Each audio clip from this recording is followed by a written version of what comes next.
strong Bahasa, but nonetheless, that was the slogan. That this is the moment, this is the opportunity, they're going to bring about this change, that they're going to bring about equality and all the rest of it. And it did. Tremendous, magnet-like impact. You look at the Chinese voting turnout, from some of the figures that are beginning to trickle in now. In the Federal Territory area, the Chinese vote was perhaps as high as 90%. Those who voted. Just amazing in terms of the voting turnout, which is why the average voting turnout was very high, 84%. Partly because of the Chinese vote. The Malay vote to the Federal Territory was not high at all. In fact, the figures I've seen, it was as low as 35% in some constituencies. So many of the Malays must have felt, well, never mind. Any other election, it's okay, you know? But the outcome was something else. Huge Chinese turnout, which also explains the huge majorities scored by Chinese candidates, DAB candidates. Fraser Kok, I think the biggest majority in the country, my former student. 50,000. The majority was 50,000 over. She's MP. So, you know, it's just amazing. Yeah. So, you know, all those performances, extraordinary, and largely because of the Chinese voting turnout. Now, what has happened is this. It didn't work out here. They were not able to change the government. It didn't work out. The government is still the BN government. So there is, I think, quite a bit of disappointment within segments of the Chinese community. Because I think what they were hoping for was a situation where overwhelming Chinese vote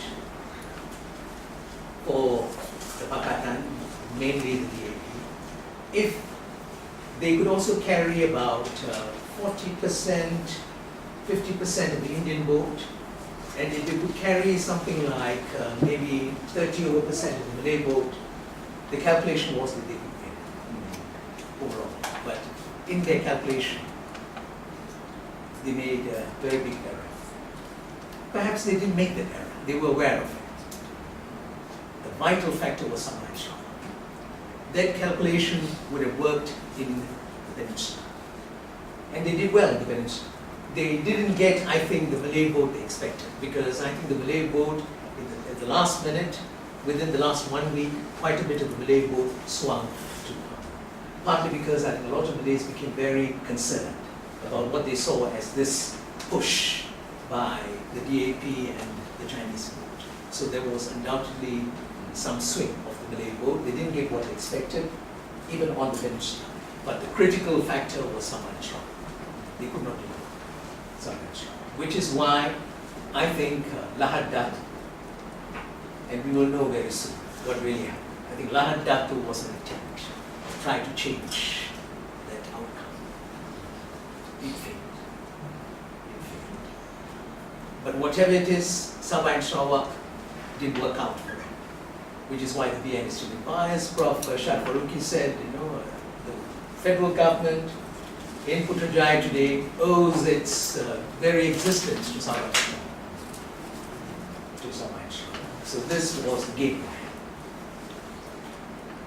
Now there is a Malay reaction to this game plan. It expressed itself during the election, as I said a while ago. There was a swing, but I think after the election, you're beginning to see more of it. Those of you who read the Bahasa media, who are aware of what's happening in terms of meetings and seminars and so on, there is a reaction. There is this feeling amongst a lot of Malays, middle class Malays, upper class Malays and so on, that the Chinese, and here we're not talking the segment, the community as a whole, had not shown any appreciation at all of attempts by their leader, Najib, to reach out to the Chinese, which is what he did. To a point where a lot of Malays were criticizing Najib actually, for bending over backwards, which is what they said, was bending over backwards, trying to please them all the while, to a point where he even adopted a Chinese name and put on a wrong costume, you know, to sort of win Chinese votes, and, you know, brought everyone, Michelle Yeoh, everyone else into the picture in order to win the Chinese vote. In the end, he didn't. So there is, I think, quite a lot of unhappiness with this situation. Whether it'll express itself in the UMNO election in December, we don't know. At the moment, of course, everyone is saying no contest, and all that, but that's politics. We have been around long enough to know that that's just politics. What will happen later, we don't know. But it is not inconceivable that Najib would be a victim of what had happened. Because he's seen as someone who, in a sense, went overboard, and there's no happiness. So there is this feeling within the Malay community. And that brings me to another very important point. I'm going to take a little bit of your time. I have written about this for many, many years, actually, ever since the early 70s and 1990s. I think it is so fundamental in Malaysia. If you want to understand ethnic relations, nation building, the future of this land, to understand the Malay position. I think that's fundamental. If you don't understand the Malay position, you have not understood the politics of this country. And what is this Malay position I'm talking about? A lot of non-Malays have no understanding of this. They are not able to develop empathy for this, for the Malay community as a whole. What is most critical about this nation is that, unlike so many other countries in the world, the Malays were not able to establish a Malay nation. And that is very much a part of Malay consciousness. Because historically speaking, politically speaking, Malay nationalism which existed, we know that in the 20s, 30s, all the writings, the people who were fighting for Malay nationalism as part of a larger Melayu Raya, including Indonesia, or a Malay nation, which they were fighting for. A Malay nation would have been the logical outcome of Malay nationalism. The outcome of Vietnamese nationalism was a Vietnamese nation. The outcome of Philippine nationalism was a Philippine nation. But the outcome of Malay nationalism was not a Malay nation. There was no Malay nation. They had to share the nation with the others. With Chinese and Indians, who became domiciled in a big way after the Second World War. Don't ever think that Chinese and Malay, Chinese and Indians were part of the land on a consistent basis for hundreds and thousands of years. They were not. They were the product of colonial rule, and a big portion of them decided to stay on in the land after the Second World War. And they became part of the land. They were accommodated, they were incorporated for a variety of reasons. For a variety of reasons. It's partly because of the British. They wanted the Chinese and Indians to become citizens because of the tin mines and the rubber estates. We know that. This is an argument which is very complicated. There's a lot to do with many other factors. The British lost India, a very important source of revenue for them, especially as a result of the Korean War, was rubber. And they wanted to keep the rubber estates intact, no nationalization, none of those things. So they wanted the Chinese and the Indians to be around, for tin mines, rubber estates and so on. So they started pressing for citizenship for the Chinese and Indians. It is also connected with the underground communist movement, which was largely Chinese. And both the Malay leaders and the British, they wanted to wean away the Chinese from the communist movement. One way of doing it, citizenship. But apart from all this, as I argued in one of my earlier writings, it had a lot to do with the fact that the leaders of the Malay nationalist movement, the leaders of UMNO, because in the end it was UMNO that granted citizenship. It was not the British. It was UMNO that granted citizenship, UMNO that persuaded the Malay rulers that one should give citizenship. Who were the leaders of UMNO? The leaders of UMNO came from the administrocratic class. This is a term that I coined for my master's thesis in abroad. A combination of aristocracy and administrative. So you combine the two words, you get the word administrocratic. So the leadership of UMNO was an administrocratic class. People like Dato' Ong at the beginning, but later Tunku, Tun Razak, the whole lot of them, they came from the background. Tan Sri Ning Kameng. And because they came from that background, they were prepared to accommodate the Chinese and Indians on very, very generous terms. Suppose the leaders of the Malay nationalist movement after independence, suppose the leaders of UMNO were business people. You think they would have accommodated that way? They would not have, because they would have had to compete with Chinese Indians who were in business. If, let's say, the leaders of UMNO were Malay professionals, meaning by which they were doctors, lawyers, engineers, and so on, they would not have had that sort of accommodation. Why? Because you would have had to compete with the Chinese Indians. But because they were aristocrats, their positions were not for competition. No one could take away their position. So they were quite prepared to accommodate the non-Malays very generous terms. In fact, the terms were extraordinary. The rules of citizenship were not enforced at all. Just before independence, more than 1 million Chinese and Indians became citizens overnight. And mind you, in a country which at that time, if you look at the total population, it was about 6 million. And if you include this 1 million, it became 7 million. It changed the entire demographics of the country, changed the entire landscape. So if you look at the Malay position today, it is in a sense the Malays saying, all right, we gave up the land, we shared the land, we lost a Malay nation. What we have asked for instead is the monarchy, which is part of the historical continuity. It is a symbol of that continuity. Monarchy, the Malay language, Islam. The core of Malaysian culture will have to be Malay culture, which is the product of numerous congresses that have been held in the past. And then the political core of the nation would be the Malay, as you can see even now, which is something which I think even the opposition concedes, because when they talk of leadership, they still talk of Malay leadership, at the time. And most of all, it is the economic position of the place. The economic position of the place, that there has to be some protection. Because once you accommodate everyone, as a citizen, you have equal rights. That's what citizenship must mean, and that's what citizenship means. Including equal rights in the economy, in politics, in every area. Which means that you have to compete. Malays who were, at the time of independence, 64% of them lived below the poverty line. You have to compete on equal terms, theoretically speaking, with the non-Malays in a market economy. In a market economy, the weaker are always weak. That's what a market economy is. So this is why the most important element of that notion of the Malay position was actually the economy. Look at the first Malay Congress, the emphasis was on the economy, that there has to be economic protection. Hence, special position in Article 153. Land reserves, which actually were introduced by the British, and even the other clauses in Article 153 were actually introduced by the British in 1952. Scholarships, licenses, civil service positions, and so on.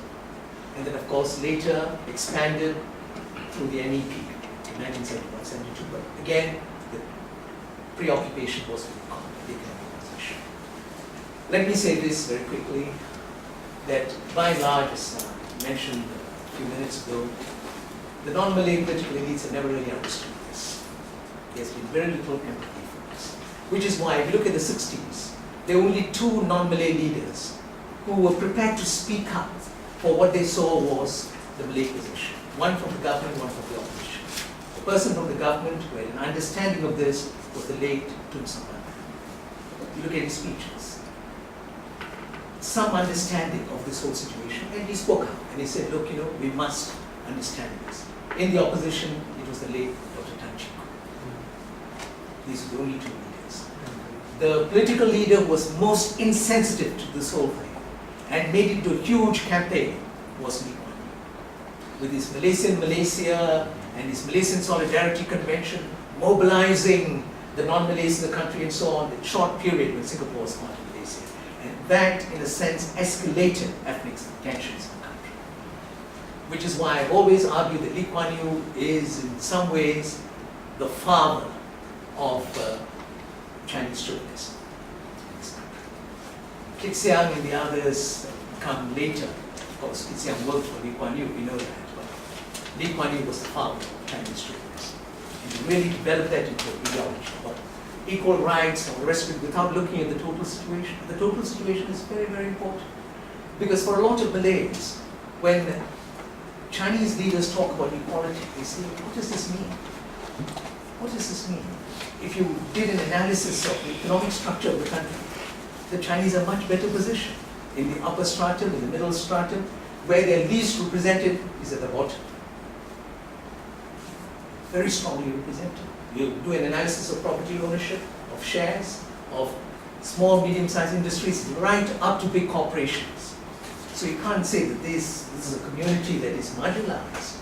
You look at the role of Chinese culture in this country, how pervasive it is. You don't have this anywhere else outside China and Taiwan. Language, education, a separate school system, which is now being expanded even further. How can one talk about this community being marginalized? So for a lot of Malays, what the Chinese have been arguing for and what was manifested in the last election is something which is mind-boggling. They are totally bewildered that these are people talking about inequality, injustice, which explains why the Utusan had that headline. Apu, Lagi and Jinama. It is a reflection of how a lot of Malays feel about the Chinese demand. And they look at Chinese culture, they look at Chinese in politics. Given the history of this country was sired as Anna Zubeidi. It's one of those guys who, like me, has been talking about this for quite a long while. As you say, this country was sired from a Malay polity. This is the history of this country. You can't run away from it. It emerged from Malay sultanates. And that is in the Merdeka Proclamation. You look at the Declaration of Independence, it says very clearly. And that's why its name in the Declaration of Independence is in Malay. It is Persekutuan Tanah Melayu. That's its name. It's sired from Malay states. Given that history, the role of the Chinese and the Indians in Malaysian politics is really remarkable. You have a state like Kelantan, as an example. 5% of the population is non-Malay. Of that 5%, the majority will be Chinese in Kelantan. When the BN was in power in Kelantan, from 1978 to 1990, they made sure that one of the EXCO members, which means the state cabinet, one of the EXCO members was a Chinese. If you look at Kedah, where about 28 to 30% of the population is Chinese, there have always been at least 2 EXCO members, sometimes 3, who are Chinese and 1 would be in India. So it's not as if the non-Malays have been underrepresented politically in this country. It's not true. So when they look at this reality, they are, in a sense, shocked that somehow Chinese politics doesn't reflect realities of this sort. The push seems to be in another direction. I've spoken at great length about this because it is something which I think one has to understand. Now, having said all these things, let me now look at the other side of the equation. I think it's also important for Malays to understand the reality that confronts us in this country today. The non-Malays are citizens. The present generation of non-Malays, they've been around for maybe 3, 4 generations. In terms of identification with that history and that identity that I talked about, a lot of non-Malays speak Malay fluently.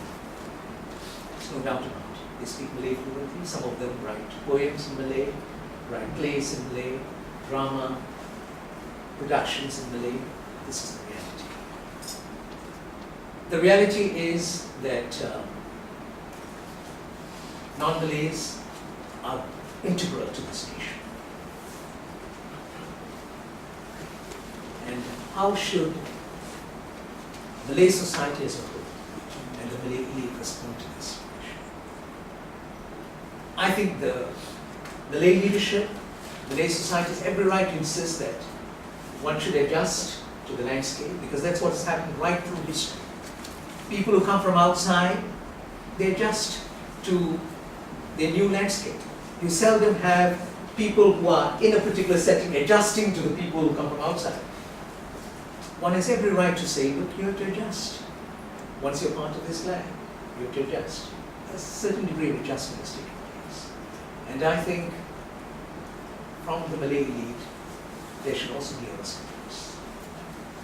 In certain areas where there is a tremendous need for justice, one should uphold fundamental principles of justice, which are in line with Islam, which are in line with all the great religious and secular philosophies.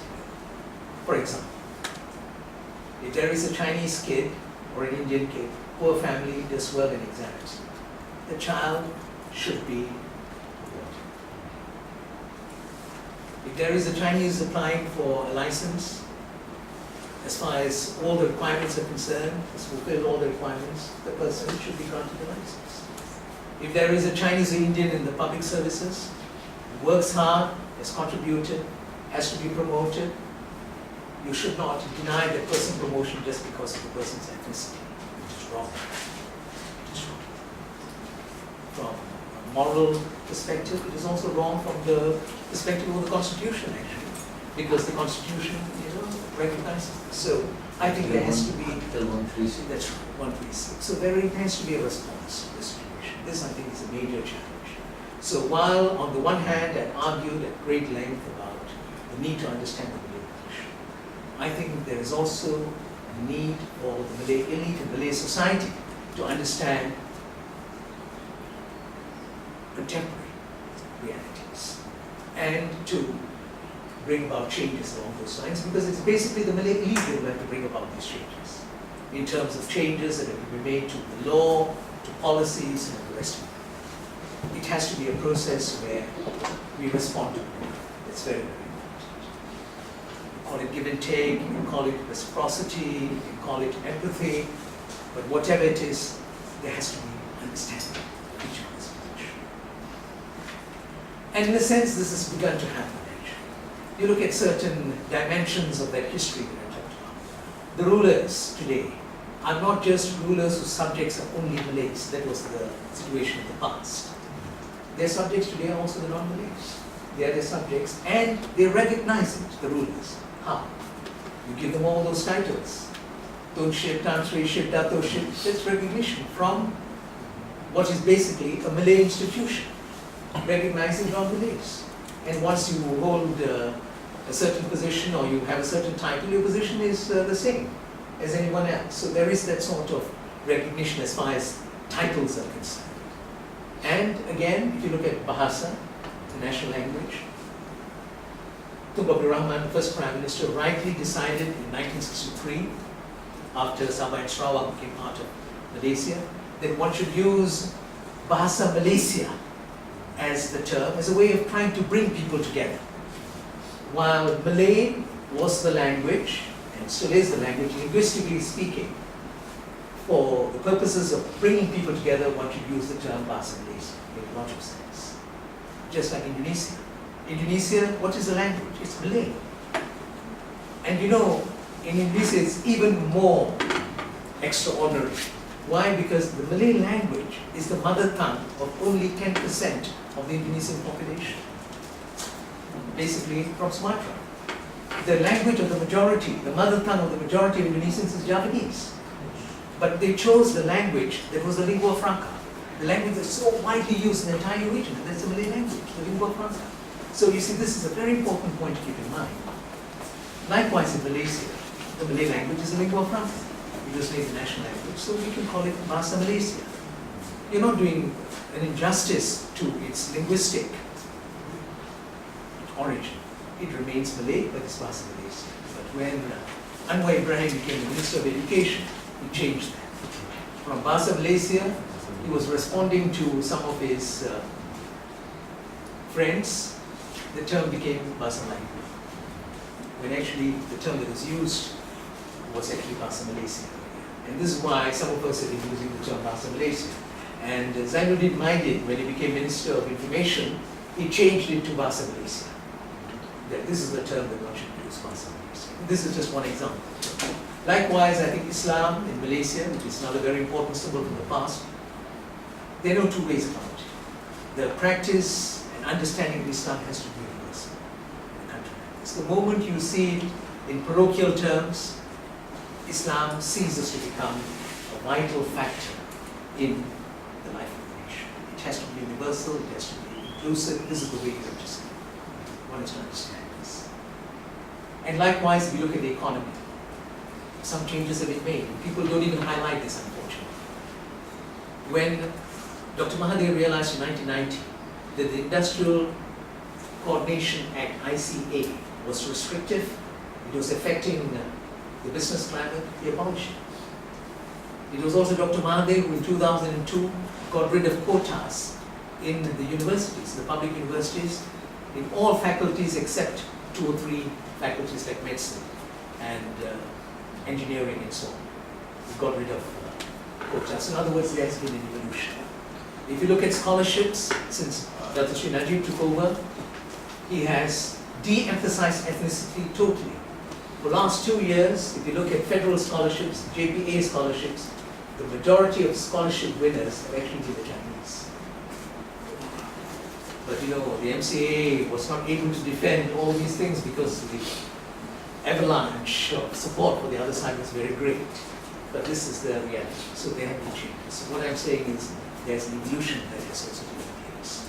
We must keep that in mind. In terms of institutions, in terms of policies, and also in terms of the direction of the nation. Look at Rukun Negara. Rukun Negara, 5 principles, 5 goals, non-ethnic. There's nothing ethnic about the Rukun Negara. Look at Wawasan 2020. And these are all documents, very important documents that shape our destiny. And the ones who had shaped these documents are actually the Malay elite. Rukun Negara, Wawasan 2020, 9 challenges, non-ethnic. So there is a certain conception of a society that is non-ethnic, that is based upon civic foundations, not linked to a particular religion or linked to a particular ethnicity. That's okay for the future. So I feel that there is hope. One can move in that direction. Ethnic relations are not everything in the society. There are many other issues that are not connected with ethnicity. And I want to draw your attention very quickly to those issues of integrity. It's very important too that we uphold standards of integrity, go beyond what we have achieved so far. I think the question of the economy too, I'm very concerned about the gap between they have a lot and they have a little. It's something we have to address. The whole question of the 40% to live below what is regarded as, in the new economic model, as the sort of category that finds it difficult to make ends meet. We have to think about our foreign policy. Very, very big challenges ahead in the midst of the tussle between the US and China. We have to be really thinking and reflecting in great depth. I'm not sure whether it's been done in the Ministry of Foreign Affairs and in some of the other think tanks. It's not happening. So there are big challenges ahead in almost every area. And we have to address those challenges for the future. We as citizens, ordinary citizens, we have a role to play. We have to speak truth to power. It's very important. Raise these issues. Do it without exaggerating, lying, distorting, because that has also become so much a part of Malaysian culture. We have to get rid of that. Focus on the issues, come up with solutions, be constructive. This is what we have to do in the future. Most of all, when it comes to ethnic relations, try to go beyond one's own ethnic skin. Try to understand that, to my mind, is really a challenge. Thank you.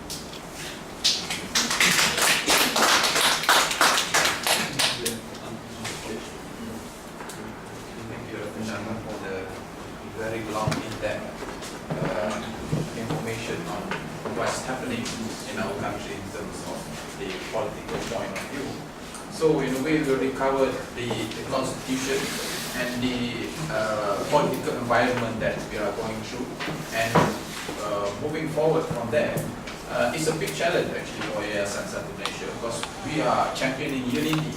So after PRU 13, there's a lot of elements of de-unifying factor, which actually we've been trying to engage all this while, suddenly being scattered all over the place again. So we have to start somewhere all over again and starting from scratch, start to explain, and we are in a way trying to engage and create networking. This is what we are doing today.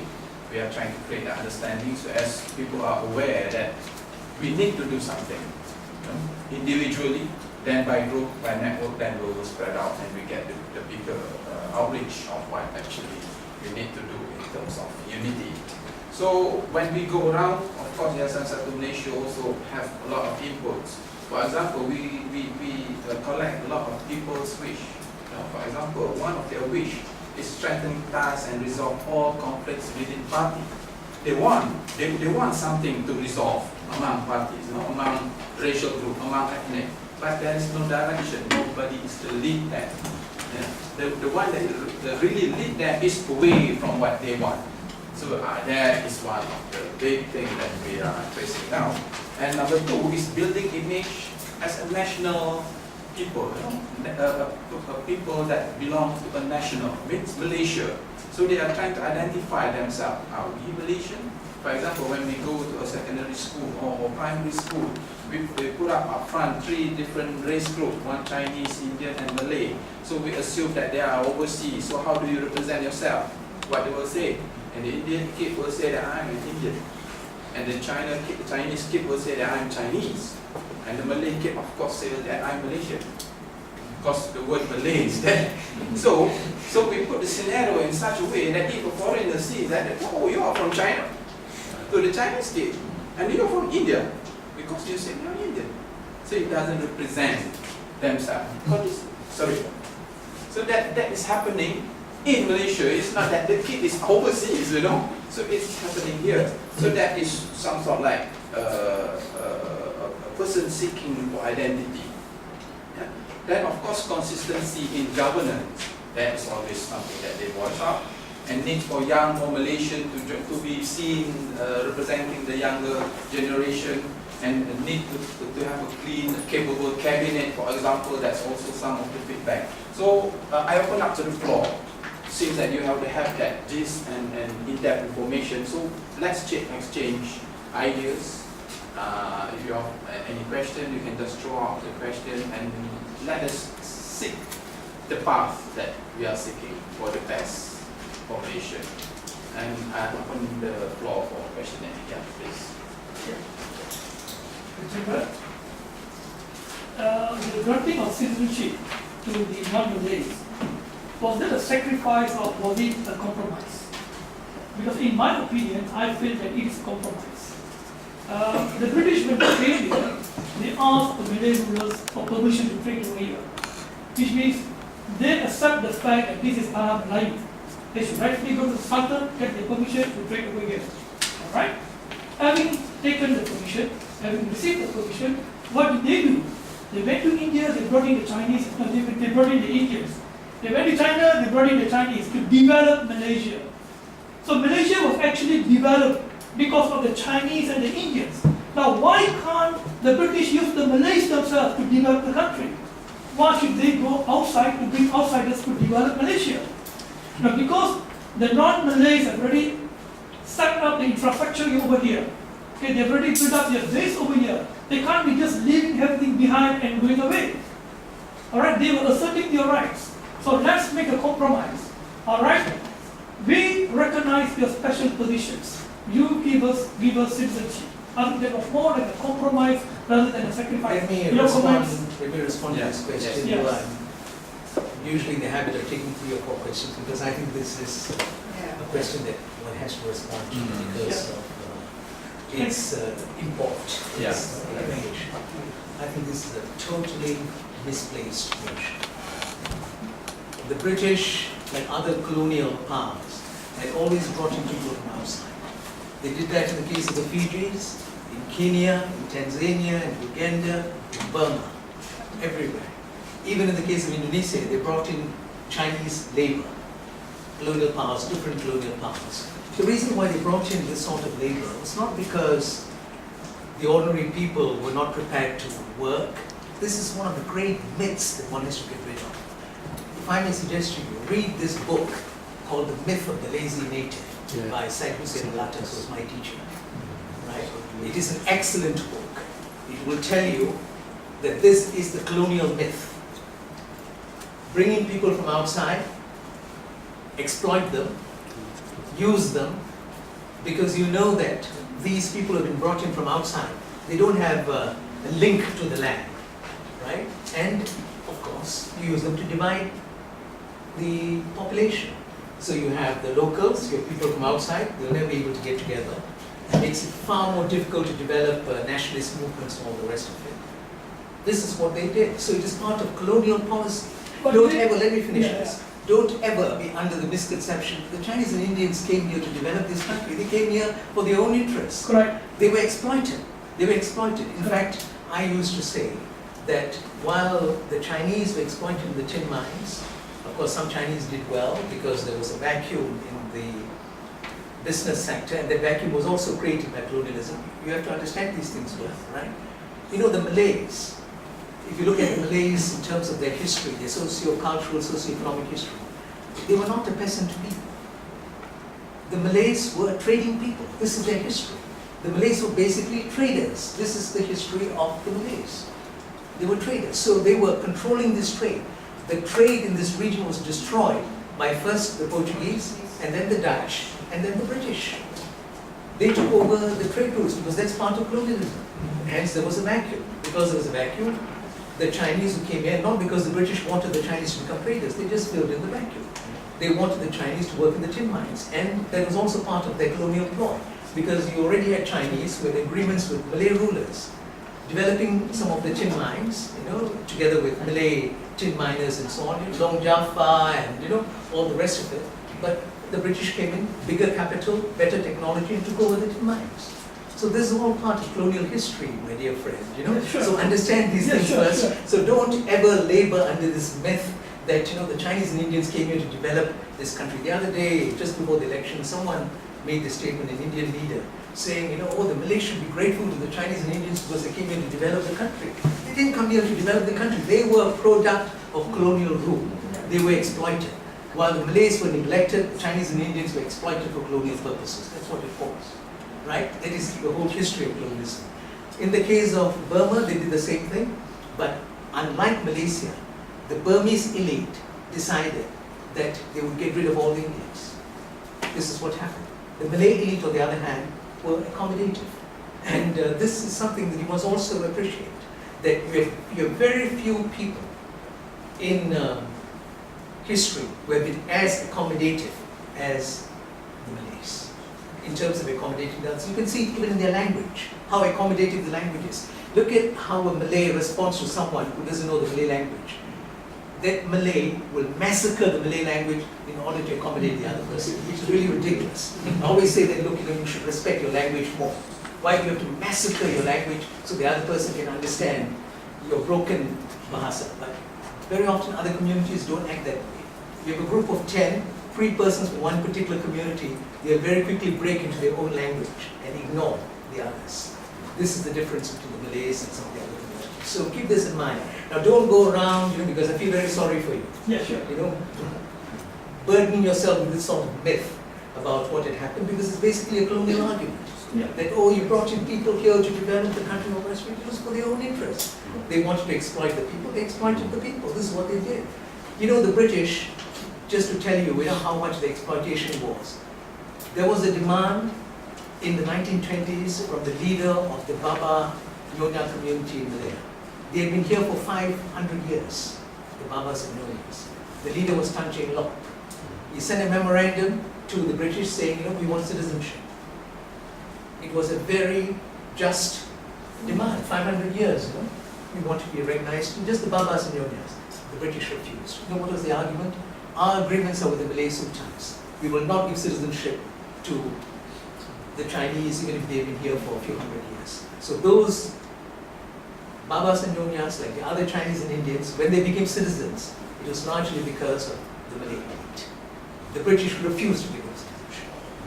Right? Thank you, Dr. Chandra. Can I have another question first? Let me move forward from that very sensitive issue, because we are trying to forge unity here. Suddenly, is creating disunity. It's not something like that. Yeah. The purpose of this is to Yeah, I know. create But then unity. somebody is putting Yeah. their feet down on both sides. So I think I'll open up the questionnaire to somebody else first. Then we'll get back to you. So as Okay. reduce the I tension. think it would be fair that I just read the myth of the lazy. Right.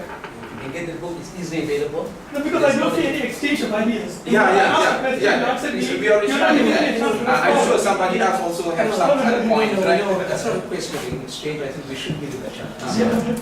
You should give him a chance, Okay. but the point that I'm making is this, that very often in Malaysia, I'm sorry to say this, Yeah. a lot of people take positions without knowledge, without information. This is a great tragedy of this country. Ethnic relations, I find that it's very, very dangerous. Because people say things without even knowing what the actual effects on the ground are. This whole thing about pluralism. Yeah. But you just misunderstood me. You just misunderstood me. I'm in a position of not defending myself now. You see, so.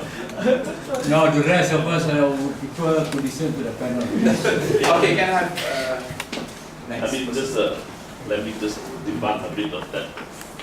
My grandmother came from China, and together with my grandfather, they ran away from the communists. I mean, they were nationalists when Chiang Kai-shek lost and everybody left, and they landed in Penang. And when she got her citizenship, now there was one grandmother who was very, very proud of her citizenship people. I remember she kept pestering my father, telling him that when I die, make sure that you don't send my body back to be buried in China. Bury me here in Malaysia together with my birth certificate, my citizenship papers, so that when I reincarnate, I have a country. This is my homeland. She is one Malaysian that I think was very appreciative of what was given to her. She valued that citizenship paper. And she was probably one of those who really can sing the Negaraku, compared to all the others today who probably can't even sing it. So it's not because she came here to develop this country, she came here by accident. And she got a windfall, she got a citizenship out of that. And of course our family benefited from that. And going beyond that, I found it quite strange in 2008 when the results came, because of the Hindraf issue. And that time where we identified that as an Indian tsunami, the Indians had no issue with it. In fact, they were very proud of it and say, this is it because we made sure that the government heard our voice. This is the Indian voice, the Hindraf voice. But coming to 2013, when the Prime Minister identified this as a Chinese tsunami, he wasn't apportioning blame, he was just identifying cause. But the Chinese got very worked up and accused him of everything. And what I can see is that this is a community that has done something, very angry. As a result of the anger expressed in the voting, but at the same time, as a consequence of that, they have become very fearful. It's a very angry and scared community today. So I don't know how we're going to go forward to really accommodate that or manage that fear or something like that. But that's the challenge I think going forward. That's why PM said about reconciliation. It's a very scared community, despite the fact that it is very loud and vocal. But I think deep within, the fear of the consequences, the backlash, and everything else is very much there. Except that they don't want to say about it. It's there. Okay, thank you. On those lines, I'm going to take 2 or 3 questions. Yeah. Easier. I'm just wondering if people can identify themselves. Yes, please. She wants just identify herself. Right, just please. And can I start with the first gentleman there? Because you did not have Okay, any my name is questions. Morgan, I'm the producer of Serious Comedy Studio. I'm the producer of Serious Comedy Studio. Oh, serious comedy. Serious Comedy Studio. Ah, okay. Yeah. I do stage dramas. All right, good. Yeah. I'm Jason Leong Jason from Leong. Oh, my own consulting firm, SIP Consulting. Okay, can I have another question, please? Yes. Okay, Dr. Chandra, in 1955 the alliances... No, is it? Yes, no, sorry. Okay, in 1955 the alliances won 99% of the seat. Never in the world has that feat been repeated. This is historical. And then 1956 we had the discussion, in 1957 we had the Merdeka. Then 1969 we had the Timur. Okay, now in between that, hearing from what you said, between 1964 and 1965, Lee Kuan Yew came and PAP came and all that. Tunku did say, he said that Lee Kuan Yew never showed any loyalty to the central government. That was his exact word. And following that, he took a vote in the parliament and they voted Singapore out. Okay, I see maybe not that serious. The pattern that's happening now of the disregard of the law, disregard of the federal government, just what you call this, manipulating the facts. And no one is actually doing anything about this. Of course, during that time, we can throw Singapore out. Okay, and I was on Hello Malaysia Bernama yesterday. One caller called and said, kita terajang dia orang ni keluar. So it has become very, fragile. I'm worried for what's happening. Of course, before we can throw Singapore out, because of the threats. Now, what can we do? It has become that. I don't know what word to use. Yeah. So. Okay, one more question. Yes, sir. My name is Yassin Hamza. Yes, sir. It's now, in fact, Chetno was the one who told us last time that Article 2A1. On which one? 181, is it? No, 2A1. 281. 2A1. 2A. Of which act? Article 8. Article 2A. Isn't it? I suppose so. On about this the simple majority, you can take the new Raya. Article 2B. Yes. Sorry. Yeah. So it's now I think the Chinese and Indian they have long civilization, and when they plan things, they plan for 50, 100 years. It's not longer. Now I think this idea which Lee Kuan Yew, when he was chased out, was kicked out from Malaysia. I think he must have probably realized this article that one day he wants to come back to this country, to take over, to come back to Malaysia. Now, when that happened, now they have 88 parliament. So even the simple majority, it's Singapore can come in, and probably we have now 222 plus 88 equals 310. I think so. If they have, for instance, 125 seats, even simple majority, as I said, with 88, I think they could get to the majority, and they can do all sorts of things. And remove whatever they wanted to remove. That's what been talked about during by some people, some parties. Now, it's probably I need a clarification, Professor. The other thing is that I think I'm 62 years old, from Johor Bahru, so I know Singapore very well, and I've been a victim as well, because we have family land in Changi, in Geylang, Now it's my sister was staying there. The family wanted to sell the place, so they got Japan Airlines to buy over. But the rest of the family didn't agree, so we couldn't sell. But a few years later, 2 years later actually, Singapore government sent a letter saying that, give us a letter, they want to take over the land, to so-called to develop for MRT. If you still go there now, Lorong Sembilan, at the end of the Lorong Sembilan, the land has been leveled, nothing happened. And the Japan line wanted to pay, at that time, 300,000 Sing. But Singapore government paid us about 24,000. And they said, that 5-foot way we built, we deduct from that. That lamp post we built, we deduct. There's 16 of us, right from that one, we got $440 Sing. So these are the things my fear about the intention of Lee Kuan Yew of trying to take over this country.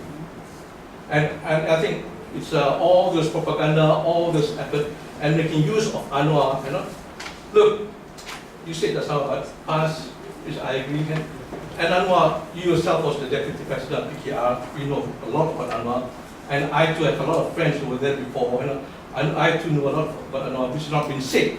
What has been said or what has been published in the papers, in the media is really bad enough, but there are other things that's not been published. It's just hope that will not happen.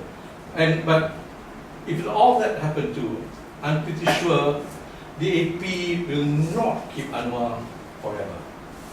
At the very most, I think the AP will put Anwar as Prime Minister maybe for 3 years, and after Kapal Singh will probably release all the things that he does. So it's now, it's you said just now, I think this country, I think the last 50 years, last 55 years, we've done very well.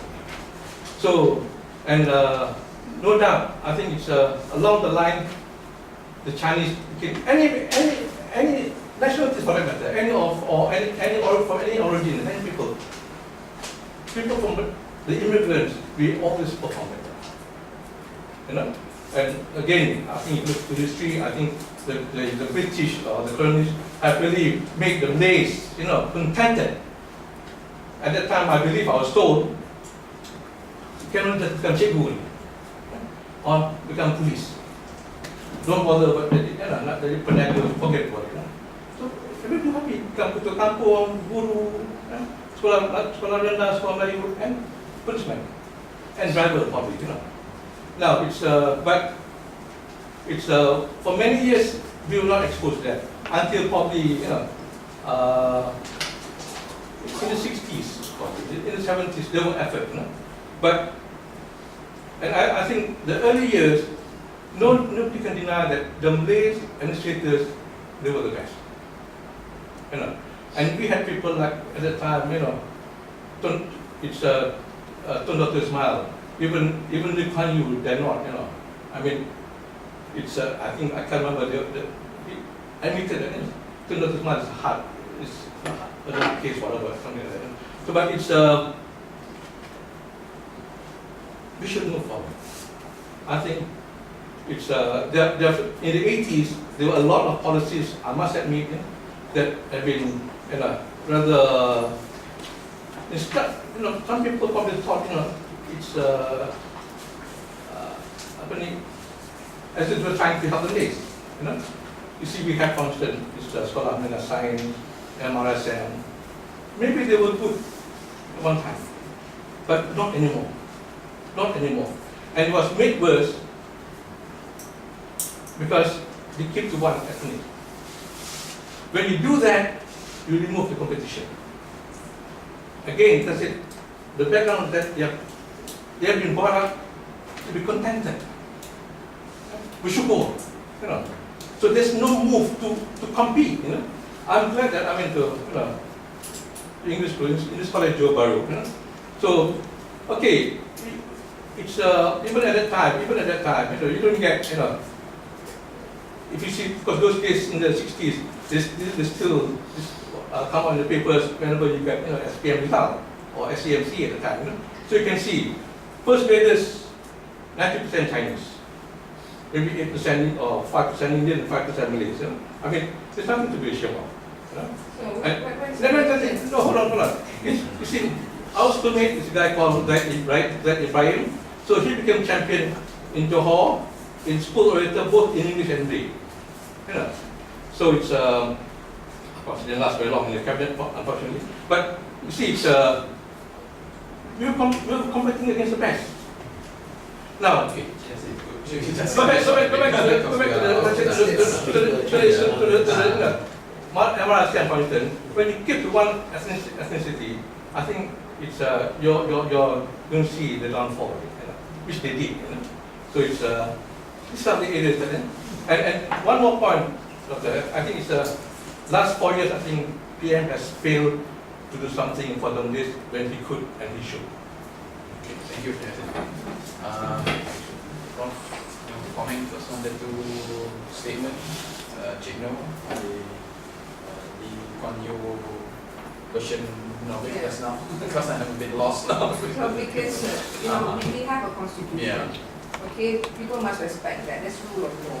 But there's so much disrespect here happening around, and lies are being thrown everywhere, and people are not concerned about finding the truth, and yet they believe in all this. These are all national threats. Where is it going to lead us? Even as simple as what that Encik cakap tadi pasal Malay lazy. Prof, you were there when Professor Khoo Kek Tin said.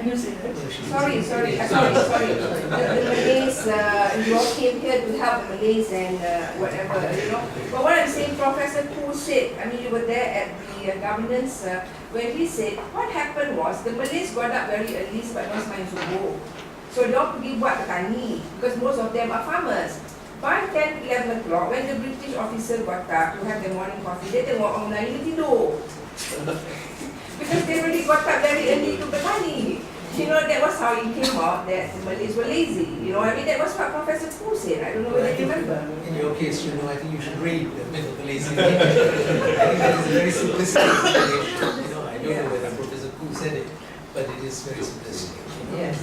I think it's good to read, you know, that book, Yeah, I which will is read the book, available, yes. and you will see the total picture because it looks at not just Malaysia, it looks at Indonesia, the Philippines, and all the rest of it. You know, it's a much bigger thing. It is one of the myths of colonialism about the lazy native, just like one of the other myths in colonial studies. You know, there's a whole branch of sociology called colonial studies, the studies of colonialism. Another of their myths is, and I saw this in the papers just a few days ago, is this myth of discovery. Have you heard of this? The myth of discovery. That the colonialists were the ones who discovered Australia, discovered New Zealand, discovered America. And here in our context, we discovered Penang. You know, when I was teaching in Penang, many, many years ago when I was doing, you know, undergraduate teaching, I used to tell my students, it's not Francis Light who discovered Penang, one of the great myths. It is the people of Penang who suddenly discovered him standing on their shore. What happened? Suddenly saw Francis Light standing on their shore. This is what really happened. The Penang was part of Kedah. It was part of Kedah, you know, and it's all very well established. You know, Kedah, not because I'm from Kedah, I'm telling you this about Kedah. Kedah has got a long history. It's the oldest sultanate in the world. Oldest sultanate in the world, starting 1136. Well documented. Administration, prime minister, you know, ministers and all the rest of it. And you know, this thing about Penang, and this guy called Francis Light, the opium trader, coming and stealing, you know, Penang away from Kedah, you know, all those things are very well, you know, documented. But this is the myth. Francis Light discovered, you know, Penang. Stafford Raffles discovered Singapore. Singapore was part of the Johor Riau kingdom. This is ridiculous. It's just like Australia. It is. The Australian aborigines have been living there for thousands of years. So I guess the word now is awareness. You Yeah. should be aware of the fact. So I have another question at the back here, Doctor. Professor, you mentioned Sorry. Dr. Chandra, I'm Jessie. Yes. You mentioned it in an article 2 days ago. I read it yesterday Times, and you mentioned it just now that it's only in this country that the migrants have not learned to accommodate and assimilate with the host community. Now, I have been thinking a lot about it. Now, I believe it's because the host community link their culture with their religion. There's a lot of tie-up between Malay language, Malay culture, the link with the religion. Maybe that is why we do not want to accommodate and assimilate with our host, we as migrant in my region. I, for one, am guilty of this too. I try as much as possible not to wear the baju kurung on Thursdays in school, even though we have to. I try to sew the batik into everything else except the baju kurung unless I'm given the memo. I mean, there is this thing about Malay and Islam, the same thing. Because that's the way the host is portraying it. Okay, thank you. Another question. Yes. Shad was going to respond to the question. There's a number of questions. Yeah. And, There's actually one from Chik now Yeah. on that. And then there's one reply to you going to perhaps combine. The admission of states, new states into the federation can indeed be done by a simple majority